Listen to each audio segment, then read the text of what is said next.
क्या हाल है दोस्तों। अगर आप 2026 में एक स्टूडेंट हैं और एआई को यूज़ नहीं कर रहे तो यकीन मानिए आप बाकी तमाम स्टूडेंट से 10 टाइम्स जो है वो पीछे चल रहे हैं। आज की वीडियो में मैं आपको 5 ऐसे एआई टूल्स के बारे में बताऊंगा जिनको आप डेली लाइफ में यूज़ करके अपनी असाइनमेंट्स, अपने स्कूल वर्क, अपनी यूनिवर्सिटी वर्क, अपना कॉलेज के काम को आप आसानी से फिनिश कर सकते हैं।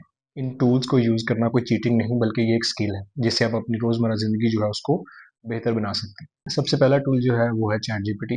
और मैं 100% श्योर हूँ कि आप सब ने इसका नाम जो है वो सुना होगा, लेकिन इसको यूज़ कैसे करना है वो मैं आपको आज की इस वीडियो में गाइड करूँगा। चैट जीपीटी ओपन एआई की तरफ से बनाया गया एक लार्ज लैंग्वेज मॉडल है जो कि बिलियंस ऑफ टेक्स्ट से ट्रेन है।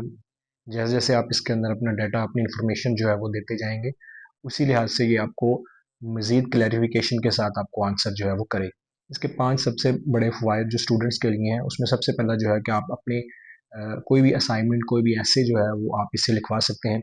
आपको करना क्या है, सिर्फ अपना एक टॉपिक का नेम जो है उसको आप टॉपिक देंगे और वो उस टॉपिक के ऊपर आपको एक मुकम्मल तौर पर आपको एक असाइनमेंट जो है या एक ऐसे जो है वो आपको बना के दे देगा। इसके अलावा अगर आप मैथ के क्वेश्चन जो है वो करना चाहते हैं या आप साइंस के कोई क्वेश्चन इससे पूछना चाह रहे हैं या आप इवन कि आप कंप्यूटर की लैंग्वेज में काम करते हैं तो ये आपको उसमें भी बहुत हेल्पफुल होगा। आपने सिंपल सिर्फ अपना क्वेश्चन जो है वो इसके अंदर आपने इनपुट करना है और वो आपको आपके आउटपुट के तौर पर आपका क्वेश्चन को एक्सप्लेन कर देगा डिटेल के साथ। और इवन अगर आपको कोई क्वेश्चन जो है वो समझ नहीं आता तो आप उस क्वेश्चन को मज़ीद उससे एक्सप्लेन करवा सकते हैं कि इसको मज़ीद वजाहत करें ताकि आपके लिए समझने में आसानी हो जाए।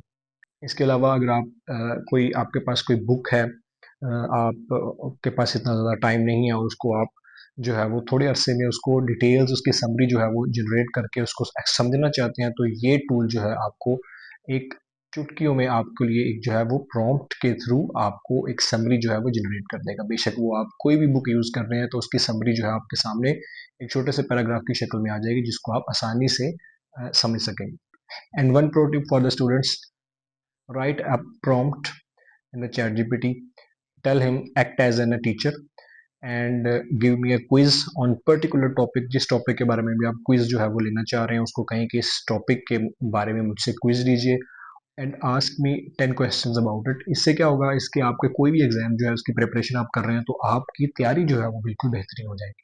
सेकंड टूल जिसके ऊपर हम काम करेंगे वो है कैनवा। इसमें एआई जो है वो भी इसके अंदर शामिल हो गई। कैनवा एक्चुअली में है क्या? कैनवा सिर्फ एक drag and drop design platform है जिसमें आप अपनी प्रेजेंटेशंस, अपनी ग्राफिक्स, अपना पोस्टर्स, फेसबुक पोस्टर्स, बैनर्स, ये सारी चीज़ें जो है इसके ऊपर डिज़ाइन कर सकते हैं और कोई आपको बहुत ज़्यादा ग्राफिक डिज़ाइनिंग की ज़रूरत नहीं पड़ेगी। आप सिर्फ इसको एक प्रॉम्प्ट के ज़रिए जो है वो मुख्तलिफ अपनी एक डिज़ाइन जो है उसको पोस्टर या एक बैनर जो है उसको बना सकते हैं।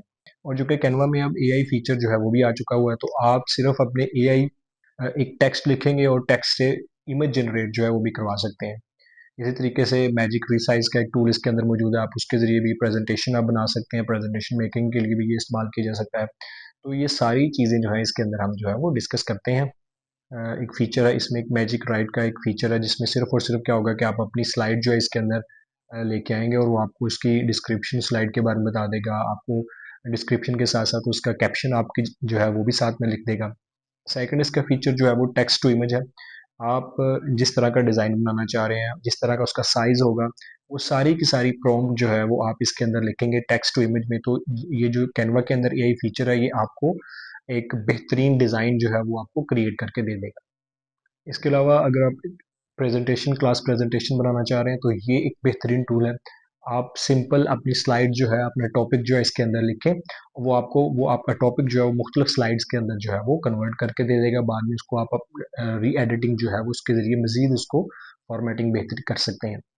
इसके अलावा मैजिक रिसाइज का एक फीचर इसके अंदर है जिसमें क्या होगा कि आप पोस्टर्स वगैरह जो है वो आप बना सकते हैं। फॉर एग्जांपल एक पोस्टर है आप फेसबुक के ऊपर ऐड करना चाहते हैं, वही पोस्टर जो है आप इंस्टाग्राम के ऊपर लेके जाना चाह रहे हैं, तो उसको आप डिफरेंट साइज उसका जो है वो चेंज कर सकते हैं। आखिर में एक last tip for the students to use this Canva tool: magic design feature जो है उसको यूज़ करें और अपना आपका जो प्रोजेक्ट टॉपिक है उसको आप यूज़ करें और 60 सेकंड्स के अंदर आपके लिए जो स्लाइड्स हैं वो बिल्कुल प्रिपेयर होकर सामने आ जाएंगी और बाद में अपना जो कंटेंट है आप उसके अंदर जो है वो लिख सकते हैं। नेक्स्ट टूल जो है वो है ग्रामरली। और ग्रामरली क्या है, ये एक एआई असिस्टेंट टूल है जो कि आपको आपकी राइटिंग जो है उसको बेहतर बनाने के लिए उसमें ग्रामर की जो गलतियां हैं उनको दूर करने के लिए यूज़ करता है। एआई असिस्टेंट जो है ये काम कैसे करता है, इसके अंदर जो है वो एनएलपी यूज़ हो रही होती है, natural language processing.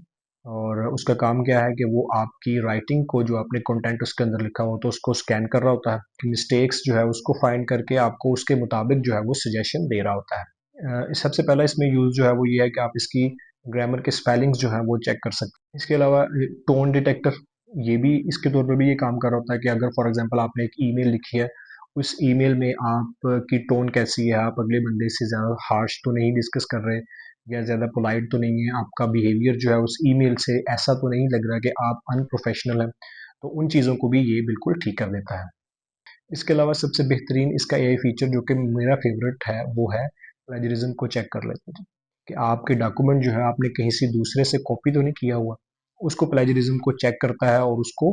And one pro tip for the students, कोई भी आप असाइनमेंट लिख रहे हैं या कोई ईमेल जो है वो आप अपने किसी ऑफिसर्स को लिखना चाह रहे हैं, तो ईमेल लिखने के बाद एक दफ़ा ग्रामरली के थ्रू जो है उसको गुजारें, ताकि आपके 30 सेकंड्स के अंदर या 1 मिनट के अंदर अंदर जो है आपकी ग्रामर के तौर पर जो मिस्टेक्स हैं वो सारी की सारी ठीक हो जाए, आपका टोन जो है वो भी चेंज हो जाए। इसके बाद नेक्स्ट टूल जो है वो है गैमा एआई। गैमा एआई जो कि मेरा पर्सनली फेवरेट टूल है, इसमें क्या हो सकता है कि आप अपना टॉपिक जो है, कोई भी आपका टॉपिक है उसकी प्रॉम्प्ट लिखते हैं और वो आपको उस टॉपिक के रेलिवेंट जितनी भी स्लाइड्स हैं वो सारी की सारी बना के देता है। और स्लाइड्स बिल्कुल प्रिपेयर होती हैं, उसके अंदर कंटेंट, उसके अंदर ग्राफिकल रिप्रेजेंटेशन, उसके अंदर जो है वो आपको डिज़ाइनिंग जो है, फॉर्मेटिंग जो है बिल्कुल परफेक्ट मिलेगी। आप अपना थीम जो है वो भी इसके अंदर चेंज कर सकते हैं। तो ये सारी चीज़ें जो है वो गैमा एआई फीचर जो है इसके अंदर मौजूद है। ये काम कैसे करता है कि आप किसी वेबसाइट की कोई प्रेजेंटेशन बनाना चाह रहे हैं, किसी टॉपिक की प्रेजेंटेशन बनाना चाह रहे हैं, या इवन आप सिर्फ और सिर्फ अपना एक टॉपिक की हेडिंग जो है इसके अंदर पेस्ट करेंगे, तो वो आपको सारी की सारी उसकी प्रेजेंटेशन बना के दे देगा। उसके बाद करना क्या है, आपने सिंपल आपने थीम जो है इसका सिलेक्ट करना है। और अगर आप इसके अंदर पिक्चर्स मजीद ऐड करना चाहते हैं तो मैनुअली भी इसके अंदर पिक्चर्स ऐड कर सकते हैं, अदरवाइज ये ऑटोमेटिकली बहुत सारी पिक्चर जो आपका टॉपिक के रिलेटेड होंगी वो सारी की सारी इसके अंदर जो है वो ऐड कर देगा। इसकी की प्रॉपर्टीज, सबसे पहला इसका यही फीचर कि आप सिर्फ और सिर्फ प्रॉम्प्ट देंगे तो आपकी सारी की सारी प्रेजेंटेशन तैयार हो जाएगी। सेकंड जो इसका फीचर है वो है स्मार्ट थीम, कि आप अपने जो प्रेजेंटेशन है उसकी कलर वगैरह, उसके डिज़ाइन वगैरह को चेंज कर सकते हैं अपनी मर्जी से। इसका नेक्स्ट फीचर जो है वो ऑटो इमेज सर्च है। यानी इसका क्या मतलब है कि जो भी आपकी स्लाइड बनेगी उसमें जो भी कंटेंट होगा उस कंटेंट के रेलेवेंट इमेज जो है वो ऑटोमेटिकली स्लाइड में ऐड कर दी जाएगी। इवन कि आप उस इमेज जो है उसको चेंज कर सकते हैं और अपनी मर्जी से उसके अंदर जो है वो मजीद स्लाइड्स और मजीद जो इमेजेस हैं वो इसके अंदर ऐड कर सकते हैं।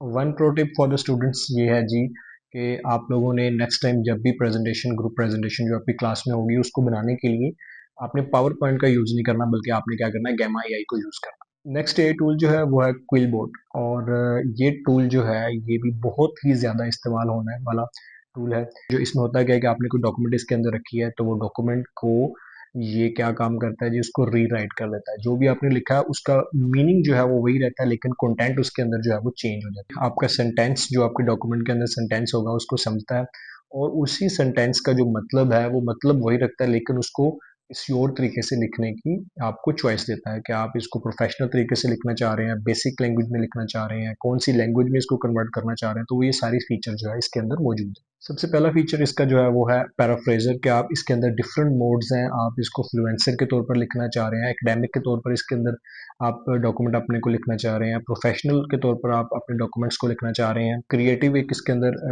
मोड है, इसके अलावा सिंपल एक मोड है इसके अंदर। ये सारी जो हैं इसके अंदर मुख्तलिफ फीचर्स हैं जो कि आप पैराफ्रेजर के अंदर यूज़ कर सकते हैं। सेकंड इसका जो यूज़ है वो है समराइज़र के तौर पर इसको यूज़ कर सकते हैं हम, कि आपके कोई भी डॉक्यूमेंट है, कोई भी आर्टिकल है, उसको आप समराइज़ करके बिल्कुल 1 to 2 पैराग्राफ के अंदर आपको एक्सप्लेन कर देगा। नेक्स्ट इसका सबसे इम्पोर्टेंट फीचर जो है वो है साइटेशन जनरेट। यानी आपकी कोई भी डॉक्यूमेंट है, आप उसको एपीए में, IEEE में, शिकागो में, कोई भी फॉर्मेट के अंदर अपनी जो है वो साइटेशन जो है उसको कर सकते हैं आप। और इसके बाद सबसे आखिरी यूज़ जो है इसका वो ये है कि आप इस कोई भी डॉक्यूमेंट जो है उसको 30+ लैंग्वेज के अंदर ट्रांसलेट कर सकते हैं। फॉर एग्जांपल अगर मैं उर्दू में बात कर रहा हूँ तो आप इसको इंग्लिश में कन्वर्ट कर सकते हैं, इंग्लिश में कोई डॉक्यूमेंट आप उसको चाइनीज़ के अंदर कन्वर्ट कर सकते हैं, जापानीज़ के अंदर कन्वर्ट कर सकते हैं। तो ये सारी लैंग्वेज जो है हम इस क्विल बोर्ड के अंदर जो है उसको यूज़ कर सकते हैं। One pro tip for the students वो ये है कि अगर आप नेक्स्ट जो असाइनमेंट बनाएंगे, उस असाइनमेंट को लिखने के बाद आपने इस टूल के अंदर आ जाना है, इसमें अपने डॉक्यूमेंट जो है उसको पेस्ट करना है, या आप कंटेंट जो आपने लिखा होगा उसको आपने डायरेक्ट इसके अंदर पेस्ट करना है और यहाँ पे एकेडमिक मोड जो है उसको चूज़ करने के बाद इसको रिफ्रेश करवा लेना। उससे क्या होगा कि आपकी जो जो आपने वो असाइनमेंट का कंटेंट जो है वो किसी भी वेबसाइट से किसी भी हेल्पिंग मटेरियल से लिया होगा, लेकिन वो एकेडमिक मोड के अंदर जब आप उसको करेंगे तो वो बिल्कुल ऐसा लगेगा जैसे आपने खुद से राइटिंग उसके अंदर लिखी है। तो एक तरह की उसकी प्लेजरिज्म जो है वो भी बिल्कुल ख़त्म हो जाएगी। इन सबको जो है वीकली बेस के ऊपर आप सीखना शुरू करेंगे तो एक वीक में जो है वो एक टूल आप आसानी से सीख सकते हैं, इनको कैसे यूज़ करना है, किस किस पर्पज़ के लिए यूज़ करना है। इवन कि इनकी सेटिंग्स आप चेंज कर सकते हैं अपने डॉक्यूमेंट की अपनी रिक्वायरमेंट के हिसाब से। तो ये आपकी लाइफ जो है वो बहुत आसान बना देगी और एज ए स्टूडेंट ये आपको मज़ीद इसका बेनिफिट जो है वो नेक्स्ट आने वाली जो आपकी क्वालिफिकेशन होगी, जो आपकी एजुकेशन होगी, उसमें आपको बहुत ज़्यादा इसकी हेल्पफुल रहेगा। कमेंट सेक्शन में बताइए आपको कौन सा टूल जो है वो सबसे बेहतरीन लगा और आप कौन सा टूल जो है वो सबसे पहले सीखना शुरू करेंगे। तब तक के लिए अल्लाह हाफिज़, मिलते हैं अगली वीडियो में।